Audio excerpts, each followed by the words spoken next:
blesses everybody. This is King Amir. Welcome to the Hustle Continues podcast. And I'm Wayne Hayes, host of the show.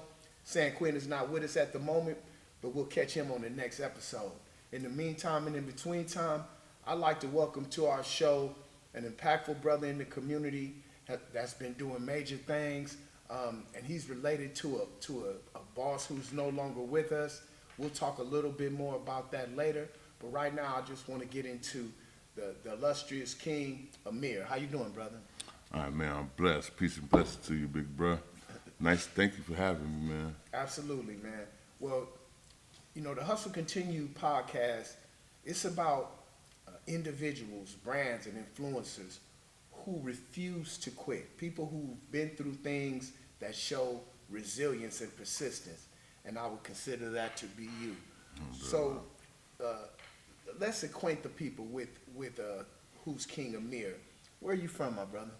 My name is originally Christian Hall, Big C. A lot of people call me Big C. Growing up in the neighborhood, professionally known as King Amir or Amir Hassan.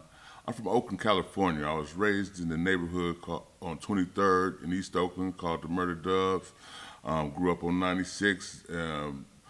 All over Oakland, went to school in Richmond. Mom tried to get us out of Oakland. When we got to high school, went to De Anza, played a little ball. Came back to the town, and it was over after that. I got caught up in the life like everybody else, and I ended up hanging out for a while until I got my feet wet in the music industry in 1980. But I've been rapping. 1990. But I've been rapping since '83. So me and my brother, we put out a record called Next to King Ghetto Poetry. Hold on. I noticed in your spiel you said you got caught up. Mm-hmm. What does that mean for you? Because if you only in '88 or in the '80s now, when you say got caught up, what did that mean?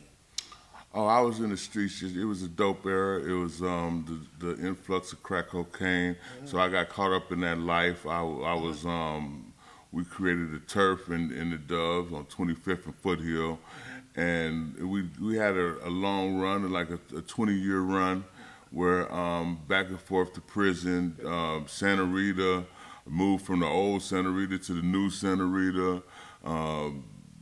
Warned with the police, Okay. All that. So we talking about a time when what they called the war on drugs. Right. When actually the government was infusing our communities with the drugs, but then when we picked them up as a mean of survival, they was targeting us to arrest us. So we spent a lot of time during the 80s and 90s incarcerated. We was a product as black men, right? Yeah. Right. I can definitely identify with that. Right. We became an asset to them, and I seen the prison system expand during the war on drugs. I seen the incarceration expand. Like I said, I went from the old Santa Rita, which was on the side of the 580, to a brand new multi-million-dollar facility, which is the new Santa Rita right now. But was bust there when it first opened, and that's when I was like, nah, I'm being used by these people. Oh, most definitely. Depending on where you were in the system, there was a lot of manufacturing being done by the prisoners. So that was a workforce, whether it was T-shirts, furniture, mattresses. What's his name? Bob Barker. Bob Barker had a lot of his goods made through the prison system. Right. And if you was lucky, or you thought you was lucky, you would be in jail making 11 cents an hour. For a can of beans a month. Right. All right. So I just wanted to clarify that, because being when you're talking about the Hustle Continues, that was a large barrier. It was a big barrier. I know people that didn't bounce back from those times. Exactly. So shit, I commend myself and I commend you for having come through that time. Okay, so now take us back. You getting involved in hip hop, Right. Yeah, so I always rap. In '83, I wrote my first rap, Scarface, which is gonna be on our new album that we got coming out, and it's still raw.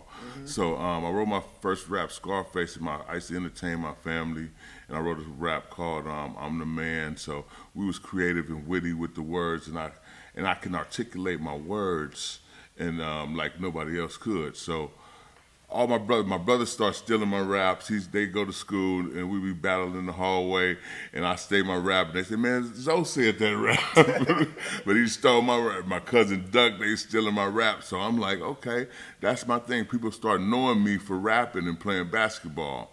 So we used to grind on 25th, and we used to be on this brick wall.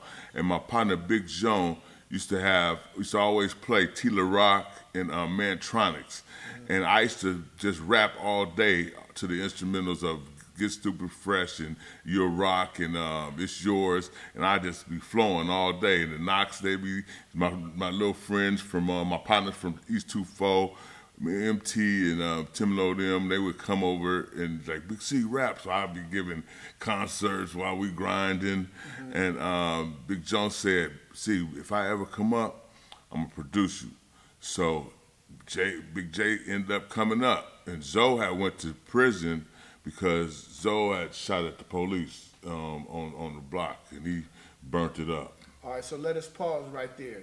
The cat is out the bag. He mentioned him more than one time. When you say Zoe, the streets know the legendary Zoe the Roasta. May God rest his soul. So he's no longer here with us. But Zoe the Roasta is your brother. So that's my younger brother. He didn't let me call him his little brother. I'm his young brother, yeah. Right. So I just want to ask you, first I want to give my condolences for your loss, for your family's loss. But I believe that energy never dies. It is just transferred. And for me, when I look at you, I see remnants of him. I feel remnants of him. His son.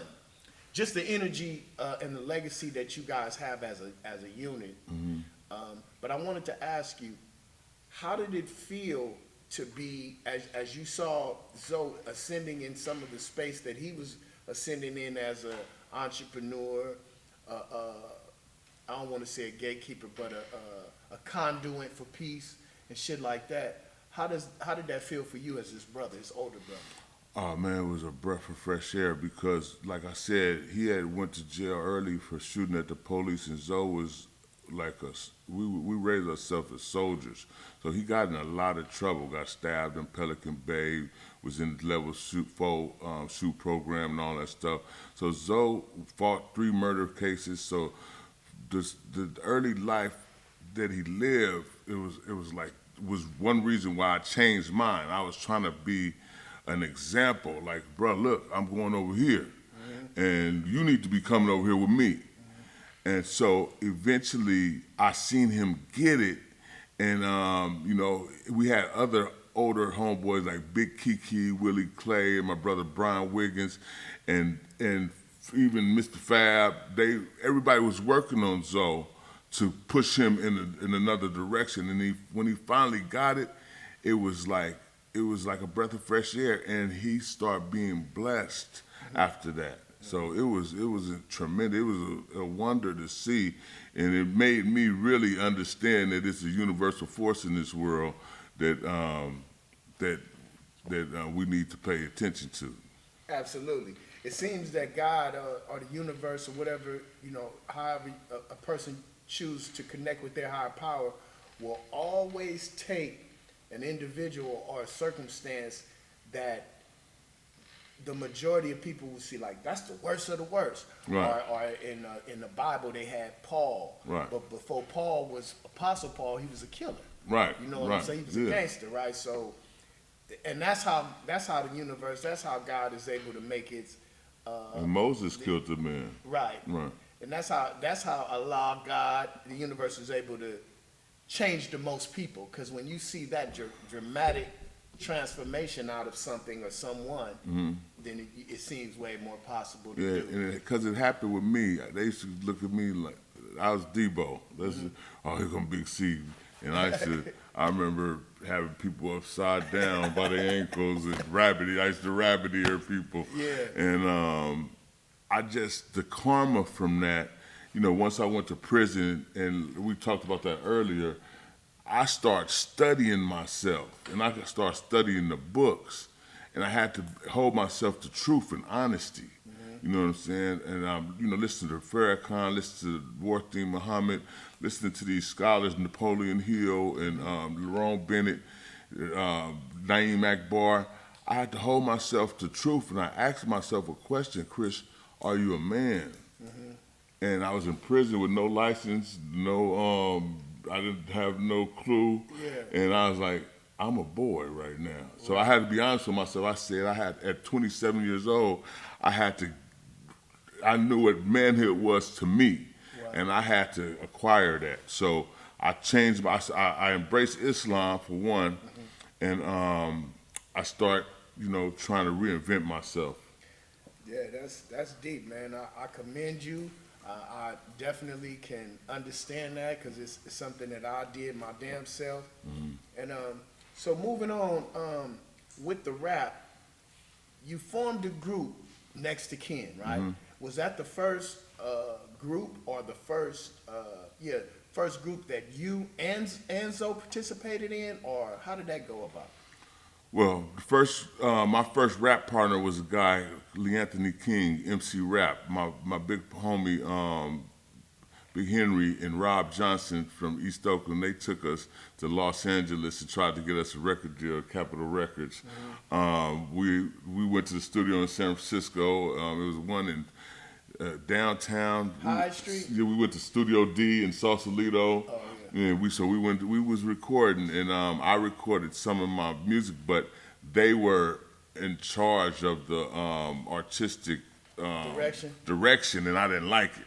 So they was trying to get me to be the dancer, you know what I'm saying? I'm like, man, I'm a hardcore dude from the street. Right. So that didn't work. So me and my Big J said, see, I got these guys. He had my brother James Calhoun and another guy, and then we had our two partners. He had two production partners that funded the project, and we used to go to the studio in San Mateo. And Zoe had got out. Zoe had some songs, and Zoe had wrote a song called "A Plot to Stop Mr. Piggy" about the incident that sent him to prison. Yeah. So I already had raps from way back. So we put together that Zoe, one of my friends, Mac Ted from 2-7, he gave us the name Next to Kin, because me and Zoe was very close as brothers, you know what I'm saying? We're military minded. We ran our lives like militant and stuff like that, and we had a big family, which we included in this process of building ourselves up and being a strong unit.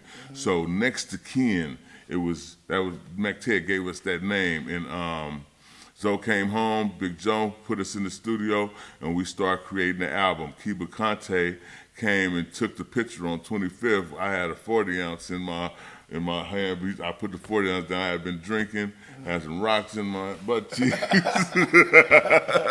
and we took the Next to Kin picture.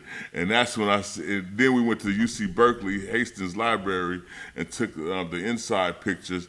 And that's when I said, okay, this is serious. And we started getting some momentum. That was the first. That was my first. Zoe was my group part. It was like a natural thing. We had been rapping on Casio keyboards. We had made a song called "Cocaine, Cocaine, Cocaine," and we had been doing this when you used to have to record when the song came on the radio, and we would record some of the beat and then catch a little bit more of the beat. Then we put this Casio keyboard to it, and we made our first song there. But at 93, we started creating that album, and we just incorporated everything they was doing. Like, it's my knock. I used to always hog the knocks.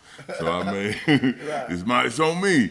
Right. And when my lead hit him, we talked about stories, and Death Before Disaster, My Nina Me got me. You know, Zoe used to have I remember when the Glocks first came out. We got the first Glocks with the glowing sights.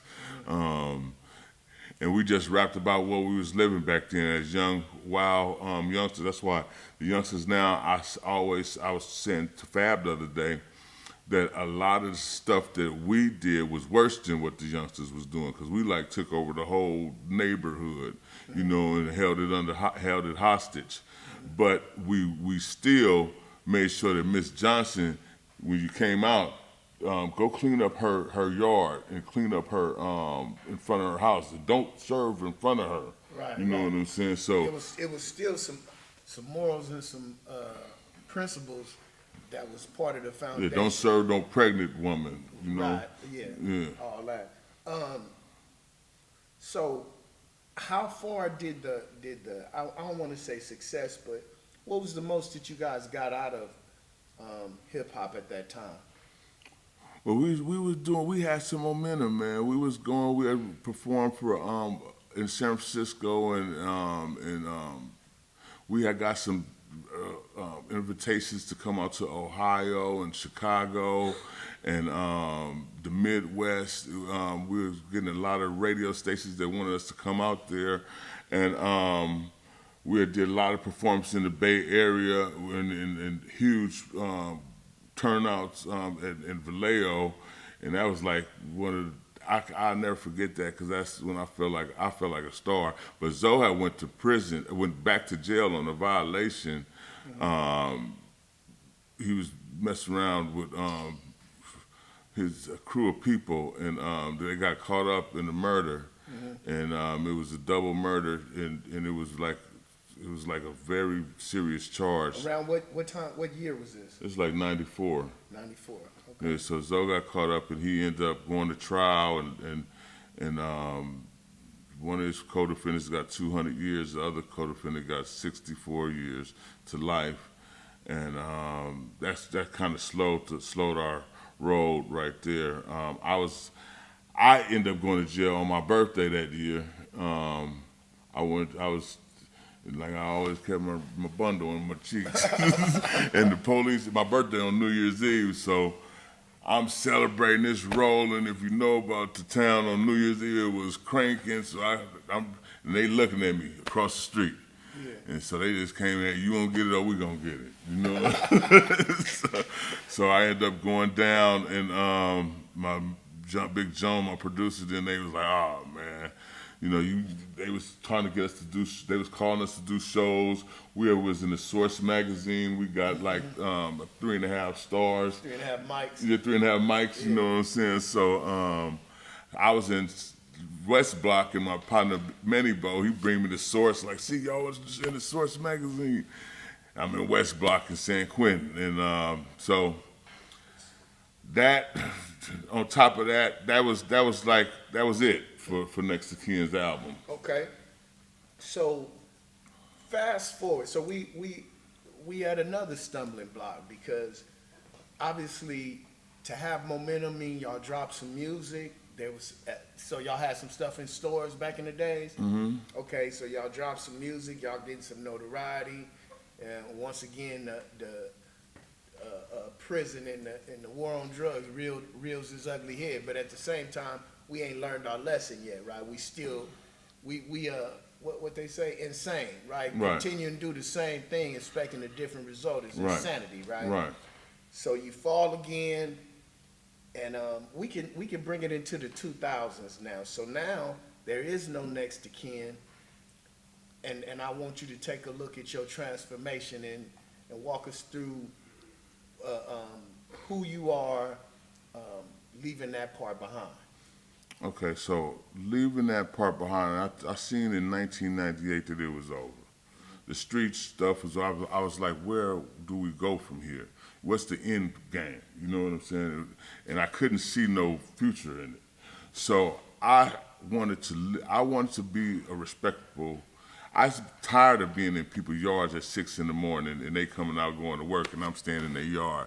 You know, got all these drug addicts around me, and I'm drunk at 6, probably with my shirt off. Right. You know, so I started I started when I went to jail again in '98, and my wife, she held me down so tough. It was like I came in and I wasn't on point, but she had me on point, and I just wanted to. We got married after I got out, and that's when I started changing my idea on how I want to live my life. I started envisioning how much it would take for me to survive without getting in trouble. Because I was tired of going back and forth to jail. I was tired of squatting and coughing for this man looking at my ass. You know what I'm saying? I was tired of all this shit. You could get caught up in there and never come home. You know, a riot come, you stab somebody, kill somebody, somebody killed you,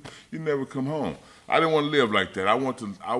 My vision of life after reading Napoleon Hill and reading Naeem Akbar, reading these Frantz Fanon and all these great books, Sun Tzu, reading these books and envisioning my life, my idea home by the water, comfort and nice shit. How do I do that? How do I get that? I start looking for a career that I can go into.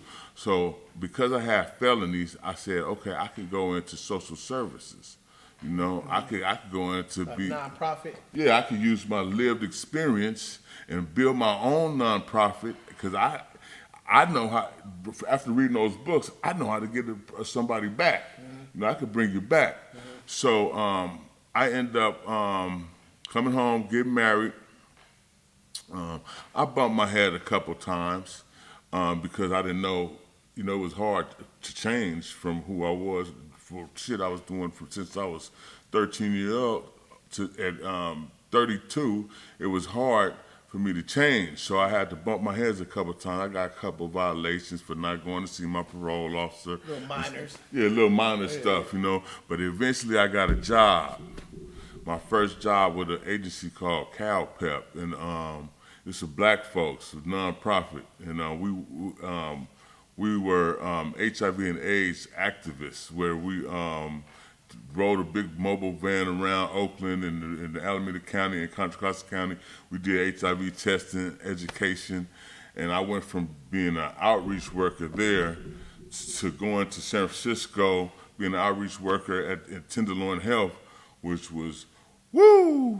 Yeah, them L's ain't no joke. Yeah, Tenderloin Health was that kicked my resume up like this. I became a case manager in Tenderloin Health.